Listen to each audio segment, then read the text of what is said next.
The portal will be closing soon. The alignment is almost over, the woman reminded. No matter now. All four of them have crossed the barrier safely, the tall man answered. He looked through the portal at the couple sleeping in the massive bed that took up a great portion of the room.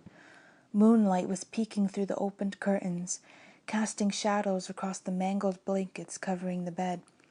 So now we wait, the woman said. Like we have been for centuries, added the tall man, lifting his hand and sweeping the images in front of them in a smooth motion.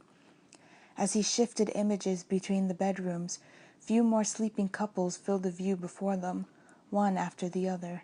He stopped on the fourth and last couple sleeping in another bedroom. The window was opened, and they could hear water splashing in the fountain outside. With a soft sweeping motion of his hand, the tall man zoomed in, changing the images. Now they were standing outside the mansion on the brick terrace. The sky was dark and clear, but the stars appeared dim as the moon dominated heavens and earth that night. Cool moonlight, casting long dark shadows, illuminated the grounds. The tall man stepped out across the iridescent portal with numerous dimensions outlining the passage. He approached the lighted fountain. He ran his fingers across the water. Fascinating. So simple yet so beautiful. So much sensation. The cool water dripped down his hand, splattering on the bricks. After a moment, as he stepped back through the immense portal, the woman said to him, "How could things have gone so bad so quickly? The earth is crying." The short-statured man answered with regret, "We have not been paying close enough attention, and the time goes by so quickly there. Unfortunately, time rules this planet." "Yes, but we are here now," the tall man answered, and swept his hand across the portal, zooming in on one of the sleeping couples. The naked bodies were partially covered with white silk sheets. The man and woman slept, embracing each other. Looking at them, the tall man added, "However, I don't think we can assume that all will go well just because all four of them are finally there. We cannot take that chance." "That is true. We need to make sure the mission will be successful. We should not wait until the four of them are born," the woman added, swept her hand across the portal, and zoomed in on the massive waterfall, thousands of miles away from where the couples were sleeping. "What if we—" the short-statured man started. The water was rushing violently down the boulders, splashing on the rocks below, drowning all other sounds around the three figures standing in the portal. The tall man shifted the images and again zoomed in on the mansion where the four couples were fast asleep. He smiled and said, "That could work." "Should we tell them?" the woman asked, looking towards the bedrooms and shifting images to show the sleeping couple on the large bed. "No. Maybe later. Let's first see what happens. We still have a long time before they will be ready," the tall man decided. "But who will go?" the short-statured man asked. "I got this," Narissa answered and approached from the darkness behind them. As she came towards the portal, the light illuminated her perfect face. "And I will help her." Rainer stepped forward and put his hand on Narissa's shoulder. The woman asked, shifting the images with her hand, "What about the beast? Who will—" "I will take care of that," Kayla interrupted and stepped towards the light. Now all they had to do was watch and wait for a perfect time to cross. A gentle breeze danced between the trees that surrounded the vast estate. Stars shone brightly against the black velvet sky. Everything was quiet and serene, with only an occasional hooting of an owl in the distance, the calm before the storm. An aura of tension lingered all around the grounds, and despite the light breeze, there was a sensation of ominous stillness that filled the air. The estate was outlined by a mixture of oak and pine trees that stretched practically as far as the eye could see in all directions, forming a barrier and keeping all the secrets that filled the grounds. From high above, the mansion resembled an indistinct, alien-looking object, illuminated from within and submerged beneath dark waters. Inside the great stone structure, almost all the lights were off, with the exception of a few dim night lights illuminating some rooms on the upper floors. In the back of the building, shadows of people moving inside the kitchen shifted on the brick terrace. Adara was sitting in the bedroom on the second floor. Looking around the spacious room, she was trying to push away the awareness that the night was not yet over. She reclined in the comfortable oversized chair and ran her fingers across the soft blanket that covered her legs. It made her feel warm and relaxed. As she sat there, she suddenly felt her phone buzzing and relentlessly vibrating in her pocket. She took it out and looked at the screen. Bright light filled the area and shone at her tired yet beautiful face. After staring at the phone for a moment, she silenced the vibrations and put it back in her pocket. She did not want to go yet. Here and now was so peaceful. On the one hand, she wanted to go and do what needed to be done, what she waited so long to do. On the other, it would change everything.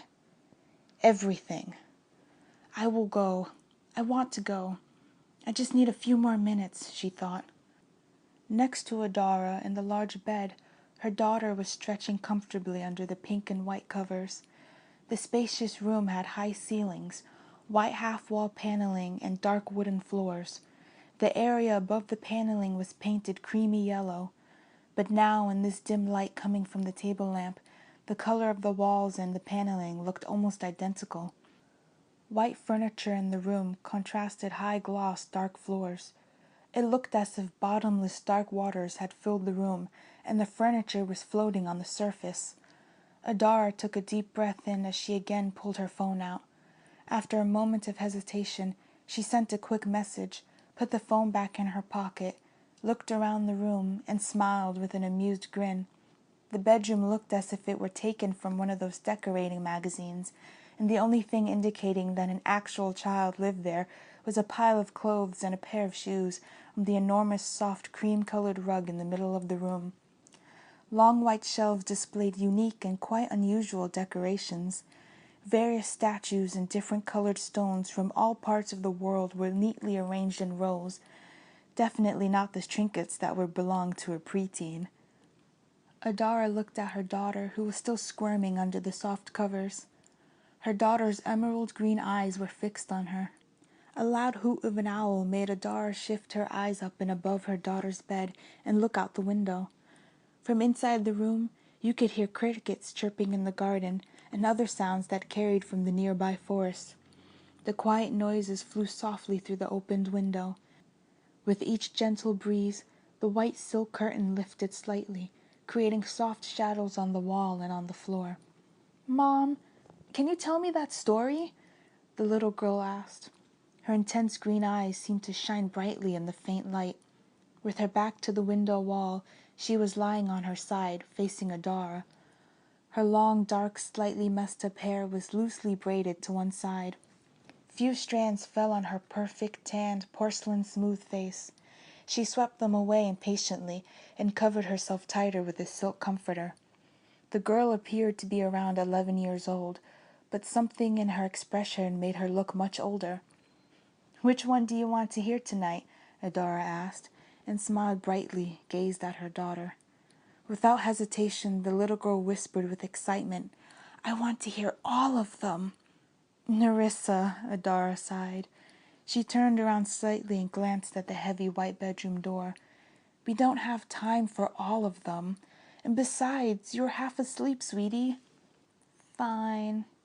The little girl yawned and rubbed her eyes. Nerissa truly did not mind, as she knew that the best adventures awaited her while she was asleep. Her dreams could take her anywhere she wanted. "Then start with the one about when you were born," Nerissa pleaded sleepily as she curled up under her covers. The only thing Adara could see now, when looking at the bed, was a porcelain-smooth face and a pair of intense green eyes staring at her. "I want to hear it again before I leave. I want to remember all your stories." Nerissa mumbled and yawned again. A muffled knock on the heavy wooden door interrupted their conversation. The door opened slowly without a sound. Adara turned around to see who it was. "We're ready in the kitchen," a woman whispered through the cracked door and smiled at both of them. Her sapphire blue eyes sparkled intensely despite the soft lighting. "I'll be there shortly." Nerissa negotiated one story, And how can anyone say no to those eyes? Adara chuckled. I'll join you soon, she added with a distant gaze. Nerissa peeked from under her silk covers and muttered, Good night, Charlotte. Good night. Sleep tight, princess, Charlotte whispered to Nerissa, then looked at Adara with a mournful smile and slowly closed the door. After she left, Adara turned to look at her daughter. Nerissa yawned again and urged groggily, Well, what about the story you promised? You know all the stories by heart, but all right, one story and then off to sleep. You have a big day ahead of you tomorrow, Adara reminded her and shifted her eyes to the stack of suitcases by the door, all packed and ready to go. She then stood up and slowly went around the bed towards the opened window. After looking outside for a moment, she grabbed both glass panes and closed them tightly. When she returned to her chair, Nerissa had finally settled down. Her dark braided hair lay softly against the white silk pillows. Adara tucked her daughter back in, gently smoothed her soft dark hair and swept few runaway strands from Nerissa's face. After kissing the top of Nerissa's head, she sat back in the chair and covered herself with a blanket. She started her story, but shortly after realized that Nerissa was slowly drifting away. The deeper into the story she got, the clearer the memories became. Nerissa was asleep. Sitting there in her cozy chair, Adara did not want to leave. Little bit more time. Her thoughts went back to the story, to the events of that night long ago, and to everything that followed.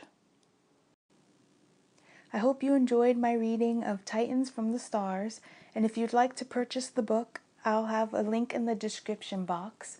And a big thank you to LMR for letting me read from her book, and I'll have links to her social media in the description box also. Thanks for listening.